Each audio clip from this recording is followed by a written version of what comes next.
Happy Thursday, everybody, and welcome in to this week's edition of GC Live Fowl Balls. I am your host, intern Joe Macheca. Along with me is my co-host, the man, the myth, the legend, Jack Veltri. Jack, how are we doing this fine Thursday afternoon? I'm doing good, man. It's been a busy day, ready for a big weekend baseball series. But yeah, man, can't complain at all. Joe, you doing all right? Yeah, absolutely, man. Again, we are in the grit and grind of transfer portal season, as you know. So yeah, everything is going smoothly, Jack. Just waiting to get to June and July, waiting for that summer to really heat up and things to slow down. But yeah, Jack, so big weekend ahead at Founders Park. Also, we can recap a little bit of what happened last weekend. South Carolina taking one of the three games against Arkansas.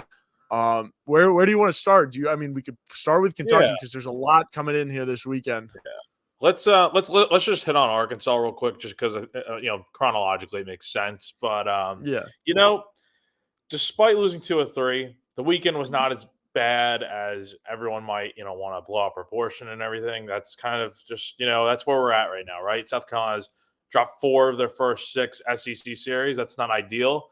But I think this past week against Arkansas, they did play really competitive baseball, and I think no one wants to hear that. You want to hear about South Carolina winning series and stuff, but when you're looking at it just on the whole, I think they did a very they did what they tried to do this past weekend, and Arkansas is just a really good baseball team. I think that's what it comes down to. You face Hagen Smith on Friday, you get one run across, but then you're not able to hold that lead, and your bats don't show up the rest of the game, and then. The first game of the doubleheader Saturday, you look great. You got great stuff in your pitching, and then in the nightcap of the doubleheader, you get a wonderful start out of Dylan Eskew, probably the best start of the whole weekend amongst the starting pitchers. But your offense and combined with not even the offense scored 6 runs, but it was a little too late, and then your defense was just horrendous behind Eskew. So. Yeah.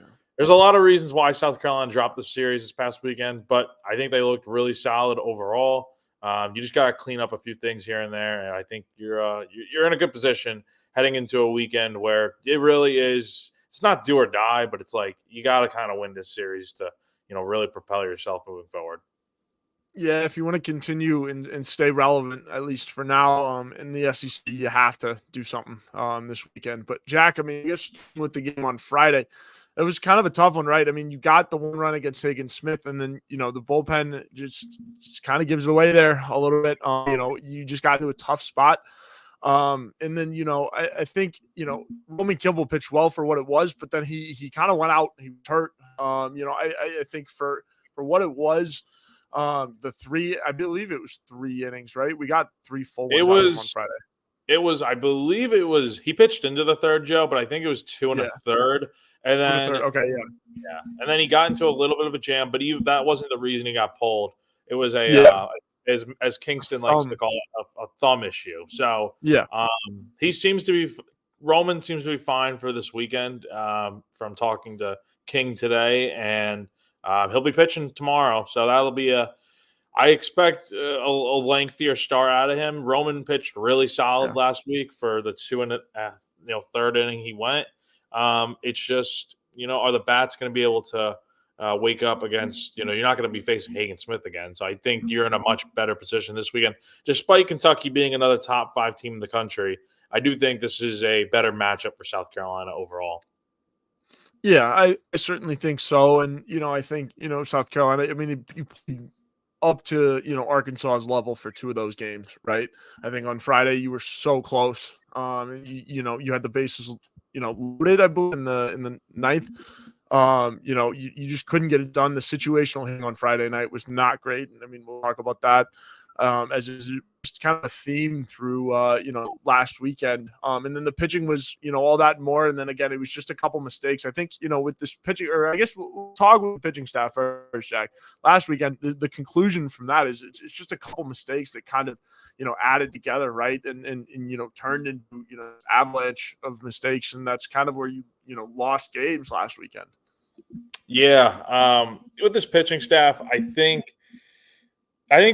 Kingston had the right idea of who to throw. Yeah. I think he did. Kimball, Jones, TBA was the right move, and then with TBA, it obviously became Eskew, who gave you the best start of the weekend. But I think if Kimball doesn't get hurt, he probably ends up going 5-6 innings, so probably 2, maybe 1 run ball, and we've got a pitcher's duel on hand. That's kind of what it was shaping up to be. And then Eli Jones, he pitched well, but it was only 4 innings. And it's just, I think his pitch count was building, but he didn't give up a ton of runs. He only gave up 1 run, I believe. So I think for him being your typical ace, you probably want 6 innings out of him. I think you could probably get that on Saturday, since that's where he'll be pitching again. And then, I mean, they're going TBA again this week, but it really does come down to who's going to be left available. It could be Becker, it could be SQ, it could be Tyler Pitzer, who I think he didn't look great this past weekend. But I think the big thing is with this pitching staff is you only have so many arms, and I think by the second game of the doubleheader, you really were depleted. I mean, you had to throw guys like Michael Polk and Drake Quinn. If that doesn't kind of speak to how depleted the pitching staff was by the end of the weekend, I don't know what will. And it's not a knock on those guys. I mean, it's not like they're bad pitchers. It's just when you're thinking of the big dogs in this pitching staff, it's probably not those guys. You don't use them that frequently. I mean, Drake Quinn hadn't pitched since the Ole Miss series, I don't think. So that should really speak to just how many arms had to be used in advance. I mean, you had to use Garrett Gainey for multiple innings in the first game of the doubleheader, so he was going to be unavailable. You also had to use Chris Veach a good bit and Connor McCreary, guys like that you had to use so many different guys to try to win those first 2 games. And by the end of game 3, it's like you didn't have anyone left. And look, I think South Carolina would have won that series had the runners in scoring position, had they hit a little better in that first game, and maybe if Lee Ellis doesn't make an error at shortstop, and maybe if Arkansas doesn't have those 3 early runs in the second inning, maybe we're heading into extra innings by the end of that game when South Carolina ends up scoring 6 runs. It's a lot of what ifs, but I think with the same kind of pitching plans this weekend in terms of who your starting rotation is, I think Kingston's going to do a better job, and Matt Williams, of trying to balance out, okay, who pitches in this spot, who pitches in that spot. But yeah, we'll go from there. And I think South Carolina has a good plan for this weekend with another good team, offensively speaking, coming into town. Yeah, most definitely, Jack. And I kind of like that synopsis. I did like, kind of the pairings they did out of the bullpen. I like Ty Good coming into the game after, Roman Kimball. Also liked Becker coming in after Eli Jones. I think, those two, it's just a match made. If you're going to pair up, 2 similar, or I guess you a different look, but also same kind of energy, somebody that can pick up where the other guy left off. That's exactly what you're looking for with those 2 guys. So, I mean, I certainly agree. I'm all with Kingston's decisions here with regards to the pitching staff. It's just unfortunate just how things have gone for them recently. Again, it's just the 1 or 2 mistakes that just snowball into a couple runs that just cost you, right? Now, this offense, there's bigger fish to fry, and we can get into that. But, I mean, Jack, are you concerned with anything, I mean, going forward with this pitching staff before we, talk about the hitting? I like I said before, I think you really need to I think what you said is true about the pairings, right? Because at this point, we're probably going to get another starting pitcher, typical starting pitcher that can go length, come in after Kimball or Jones in their outings this weekend. After that, I think they do need to do. I mean, it's not like it's their fault that they have no arms by the end of the weekend.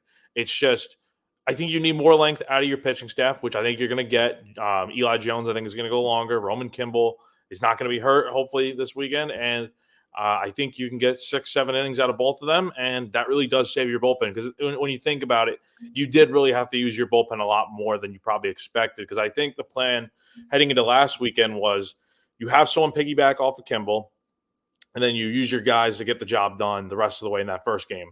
And Ty Good did his job, and Chris Veach did his job as well. It's just with Saturday, you were expecting Eli Jones to go pretty long, and that way you didn't really have to use your bullpen. And then by game 3, you have all your dogs ready to go coming out of the pen whenever you need them. But it didn't work out that way, and I think that's something we'll definitely see a change in this weekend just because of the circumstances and stuff. I think you're going to get more length out of your pitching this weekend, so that's kind of the number one thing I'm looking towards. Yeah, most definitely. Bird to Fly checking in. What's up, Gamecock fam? Bird to Fly. Good to have you as always. Checking in. But yeah, Jack, I agree. Just more length. That's what you need. And just less pressure on these guys. I mean, and that's on the offense too. You want less pressure on these guys coming out of the bullpen. And now you don't, want there to be, zero pressure, because I think that leads to, complacency and still kind of messes with a reliever's head. Certainly I'm sure a lot of guys, we've talked to could say that, but yeah, I think you just need more length out of your starters, and, against this Kentucky team, it's going to be a challenge, but we'll see. And again, we'll talk about the matchups here in a second, but hitting wise, Jack, there are a lot of things left to be desired. I think last weekend was just one of the weekends where, your stars didn't hit. And that's what happens, right? You didn't have a home run all weekend long. I mean, the long ball just simply not an option. And then, a rough weekend for Petrie, and, kind of a weird one for Messina, because Arkansas just wouldn't let Messina beat him. Yeah, it was a little bit of an up and down weekend. I thought game one, look, Hagen Smith's really good. There's not much else to say. I did like the change in bringing Austin Brindling into the lineup as a contact bat. And, people want to, I've seen it on the forums now and stuff. People want to criticize Kingston for, why is Brindling not in the lineup? Why did it take this long to get a guy like that into the lineup? Well, when you think about it, I mean, Austin Brindling was not hitting worth anything in the fall. He was struggling. He even admitted it during the post-game press conference Saturday night. And, Dylan Brewer still exists. He was one of the best hitter on this team for probably the first month or two of the season. And then obviously SEC play, he's gotten a little cold. So that's why he's not playing much right now. But I thought that was a good move by Kingston to kind of, okay, Brewer's not hitting well right now, so let's plug and play and put someone else in there. And Austin Brindling had a great weekend. I think he hit 500 for the weekend and moving into the leadoff spot, which I think he fits really well in. It's not to say Cole Messina is a bad leadoff hitter, but I think you would rather have Moose in that 2-hole. And look, I mean, a guy like Ethan Petrie, I asked Mark about it today. Ethan Petrie went 0 for 12 this past weekend, 6 strikeouts, looked completely befuddled at the plate, lost, whatever you want to say.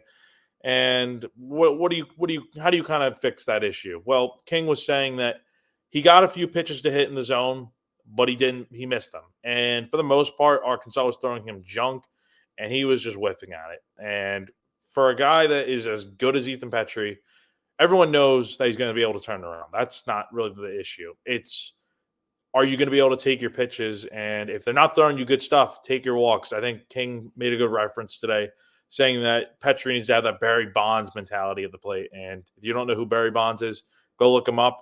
He's a real big dude and took a lot of walks during his time in the MLB. So my point is, Petrie's not going to get a ton of good pitches to hit. So it's up to him to not swing at those bad pitches. And when he does get a good pitch, take it and try to hit, and just hit it wherever you can, and good things will happen. But yeah, offensively, in a really long-winded answer, I just think they didn't do terrible this past weekend, but they did leave a little bit to be desired, like you said earlier, Joe. But I do think there's a multitude of reasons for everything. But I did think South Carolina, for the second week in a row, going back to Florida as well, the offense did give you a chance to win in most cases, besides Friday. Yeah, absolutely. No, I agree. That's all good. And if you don't know who Barry Bonds is, what are you doing? But I agree. I think that's one of the things.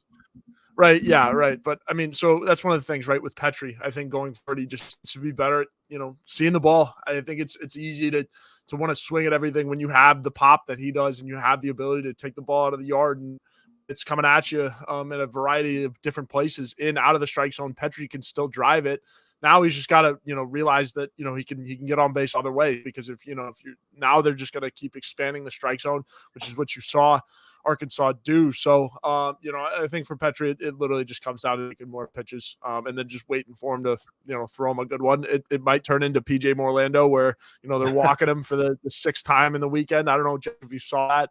PJ Gamecocks commit, and probably MLB draft pick, and not going to win a Garnet Black. But Gamecocks commit for now. PJ Morlando got walked for the 7th straight time or something like that. It's ridiculous. He hasn't taken an AB in like a week, which is absolutely ridiculous. But so Petrie, I mean, similar thing, right? Like you gotta they have to throw you strikes, or else you're gonna get on base, and then somebody in this lineup is gonna bring you home. It was kind of the same hitting approach that they had, at the beginning of the year, right? They were really plate disciplined, and then it got away from them, right? They were taking too much on the edge, and then you had to, tweak the dial a little bit, right? It's like, all right, tune it up. You gotta start swinging at closer stuff.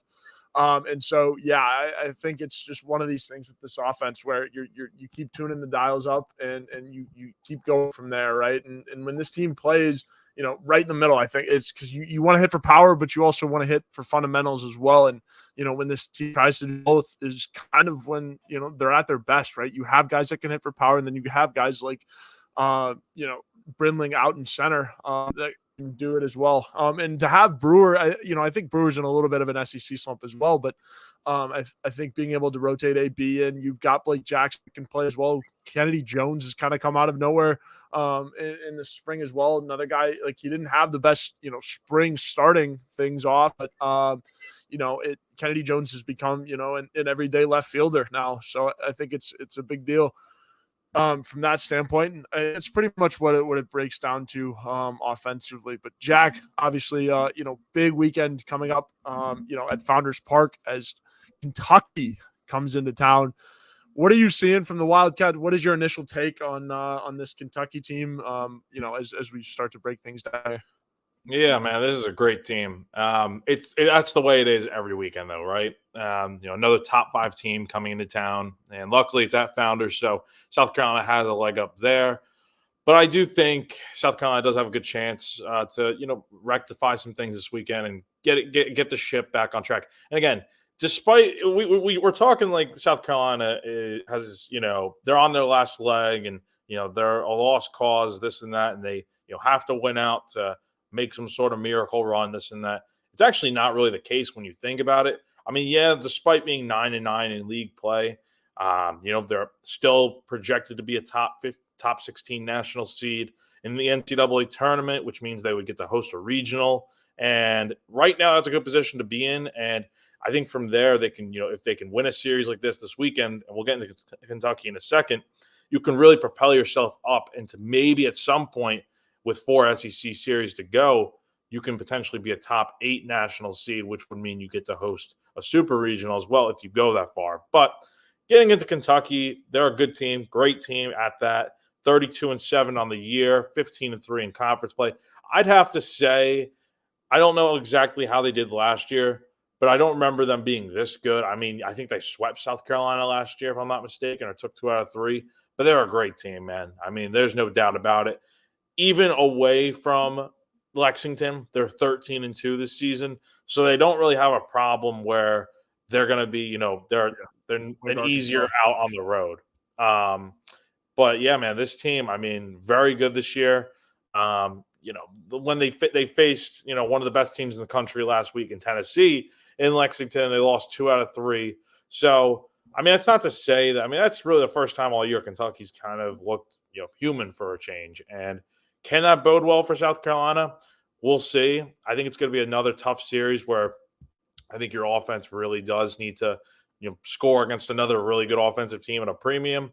But I think it will come down to pitching staffs. And with this Kentucky pitching staff, they got a really good group out there. They got a guy like Johnny Hummel, who is pitching to a 1.25 ERA with 2 shutouts this year, and he's got 5 saves, so he's probably one of their all-around guys.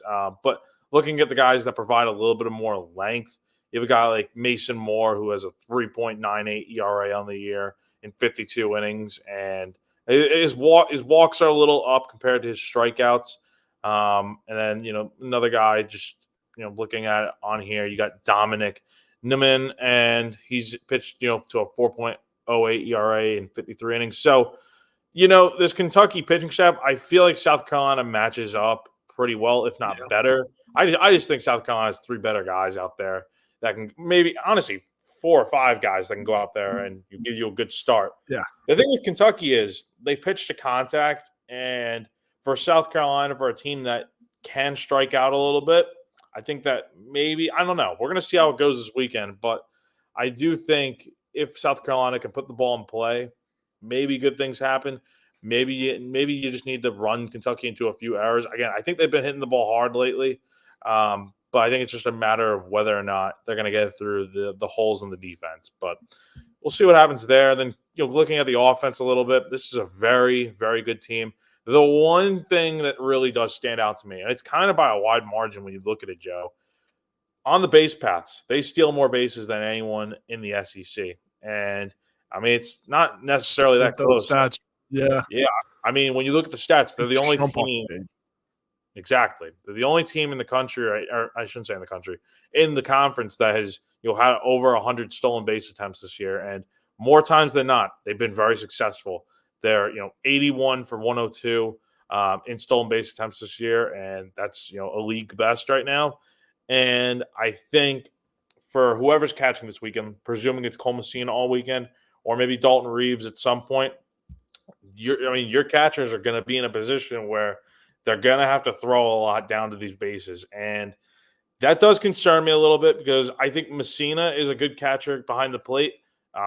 He can gun down some runners. Reeves is also not too bad, but I've also seen times where, he's struggled to, get guys out in those types of situations. So I think that's really what this game is going to come down. This weekend's going to come down to is, Kentucky's going to steal bases this weekend. What are the Wildcats going to do when they have those runners in scoring position? Are they going to hit them in like they have been? Or is it going to be one of those things where South Carolina's pitching staff steps up and gets some big outs? I think that is really what it's going to come down to. And, I mean, look, man, this Kentucky team is good. They're hitting about 300 as a team. I mean, their leading hitter right now is Nick Lopez, who is hitting 386, which is almost like an Ethan Petrie type clip from last year, and over 1,000 OPS. So, I mean, look, this is a team that their leading home run hitter has 12 homers this year, and Ryan Nicholson, 12 homers, 38 runs driven in with a 325 average. That's probably their best all-around type of power threat. But outside of that, man, I mean, no other guy has over, 8 home runs, in their starting lineup. So I think you're going to see a lot of contact this weekend. Maybe South Carolina pulls the trigger finally and hits for a little bit of power. Kingston kind of teased that maybe we'll see something different this weekend. Who's to say? But I think for the most part, this is going to be a very interesting series, but it's one that I would not count South Carolina out of. Yeah, mostly. Gave me a lot there, Jack. But yeah, the stolen base numbers jump off the page to me, right? I think it's really rare when you see, three guys in the lineup with, over 12 stolen bases at this point. You've got two guys with 14, and then you've got one guy with 19. And a guy being Emilian Petrie. I don't know. I'm not even gonna try to say his name. But he's hitting 310. His OPS is 919. I mean, he gets on base. 14 doubles too. So I mean, that's his MO. And when he gets on base, he's gone. Is the biggest thing. They're afraid to swipe a bag. Jay Diz also checking in too. Kentucky plays old school baseball, base stealing, bunting, hitting against the shift. Exactly. So you're gonna have to be ready if you're South Carolina.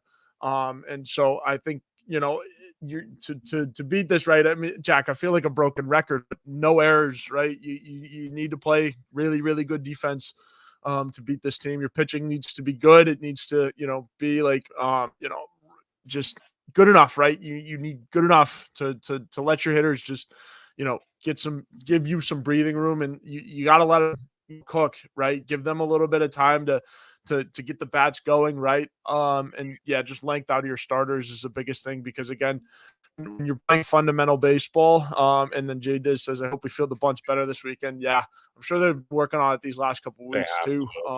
Just something. And home field advantage is another thing too. We know Founders Park is always a tough one to play in, and I mean, sometimes the field can get tougher to play on as well with some of these bunts as well. But yeah, I think it'll be interesting to see how this pitching staff does. And then if this offense wakes up, right, I think that's just the biggest thing, right? Is there going to be power this weekend, or is there, going to be, more of the same? I think not having a midweek, having finals, everything done, is certainly a weight off some of these guys' shoulders, right? So now you just get to play baseball. And it better be carefree, like really, just playing free, controlled baseball. And I think you're going to have a chance to win. I mean, obviously this weekend, but you need to win this one, or at least, take two. to regain relevancy again. Because if you get swept this weekend, Jack, it's going to continue to go downhill until I don't know. We'll see. Yeah, I mean, God, I don't even want to think about a sweep. I know. You If you you lose this really weekend, like if you take one this weekend, there's still some positives to be taken Yeah, into because Georgia.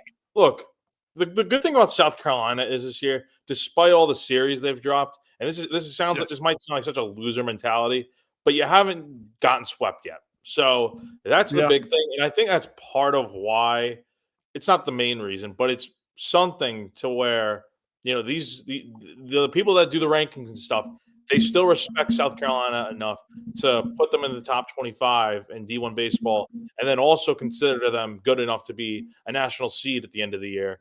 And despite how bleak things have looked at times, I think South Carolina has done enough right now to still show that they've got some life and some juice to them.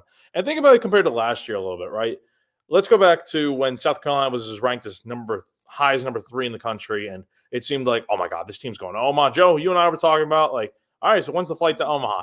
And obviously it didn't work out that way, but when you go to the last year with how good they started off the year and then how much of a tailspin they kind of did at the end of April and going into May, we're right around that time of year where things went bleak for South Carolina, and then they had to pick it back up going right into the NCAA tournament. So my point is, this kind of can be the weekend where things maybe go on that upward trajectory of a complete 180 of last year, where you kind of have an up and down first 40 games of the year, and then the last back half of the season, you're doing a role reversal where you're really playing good baseball, maybe maybe taking 2 out of 3 every weekend. Who's to say? I mean, they got 4 big series to go against Kentucky, Missouri, Georgia, and Tennessee. Do I think they're going to take all 4 weekends? Probably not, but I do think they at least can definitely do 3 or 4 weekends and really solidify your status as a national seed. But again, it's going to be tough. You really do need to come out swinging and firing away on Friday. And again, my X factor this weekend is the pitching staff. If you get good outings from your pitching, I think the offense is going to do what they have to do to plate enough runs to win this weekend. Yeah, most definitely. Back, we're gonna get some ads here real quick before we get out of here and give our final thoughts. First off, our good friends over at Liberty Tax. Tax is that uncertain feeling you get right before doing tax. You don't have to go through it alone. The tax team at Liberty Tax in Irmo, Lexington, and Columbia will walk you through the process, clear up any confusion, and guarantee you'll get the biggest possible refund or money at tax time. If you're in a hurry for a refund, call on the tax team at Liberty Tax. They're fast, accurate, and guaranteed. On the other hand, if you think you might be owing Uncle Sam, talk to Liberty Tax to make sure you're not paying more than you should owe. They'll find every possible deduction for you. Locally owned and operated, staffed by tax professionals from your neighborhood. Open 9 to 9 on weekdays and 9 to 5 on Saturday. Options start through Liberty Tax mobile app or through their desktop portal. Make an appointment or just walk in, give a call to upload your tax documents. And when you come in, your return will be ready for you and sign. Give them a call on your screen right now. And for those listening, 803-462-5576. Once again, 803-462-5576 for all of your needs this tax season. Jack? Yep, and our second sponsor is the man right above us, Mr. Clint Hammond. In need of help with your mortgage? Call our good friend Clint Hammond at the Movement Mortgage Network. He's been in the mortgage industry since 2003, which allows him to help everyone from the first-time home buyer to the complicated and complex jumbo buyer. Whether you're looking to purchase a new home or refinance, nothing is more important than a well-thought-out financial strategy that comes with 5-star customer service. He's even helped out our very own Wes Mitchell and former Gamecock quarterback Perry Orth with their mortgages. So you can give our guy Clint a call at the number above, 803-771-6933. Again, the number to call, Clint Hammond of the Movement Mortgage Network, is 803-771-6933. Yeah, absolutely. Good stuff. Those are our sponsors. We appreciate them, and we appreciate all of you guys tuning in. Final thoughts here, Jack. What do you have a prediction for this week? Yeah, I think I have a prediction. Look, let's call it for what it is. It hasn't exactly been a sunshine and roses type of season up to this point, but I do think right now South Carolina has a chance to. I don't want to call it make or break this weekend, but they really do have a chance to kind of figure out which direction they're going. Because I think if you do win a series this weekend, then I think you're in good shape heading into the rest of the conference slate and whatever else is left this season. But if you drop the series, it's kind of like, okay, what are we doing here? You got to kind of win. I mean, you don't have to. I don't know. You really do. You really do need to win this weekend. And I do think with Founders Park, I think it's going to be a lot more electric this weekend. I think, Friday was great last weekend. Saturday was pretty good, but then you get to Saturday night and it's like the spring game's going on. So a lot of people are at that. That's not happening this weekend. Baseball has about time finally become the main focus, I think, for the rest of April, the month of May, and then heading into June. And I think because of that, people are going to want to get out to the ballpark this weekend, this and that.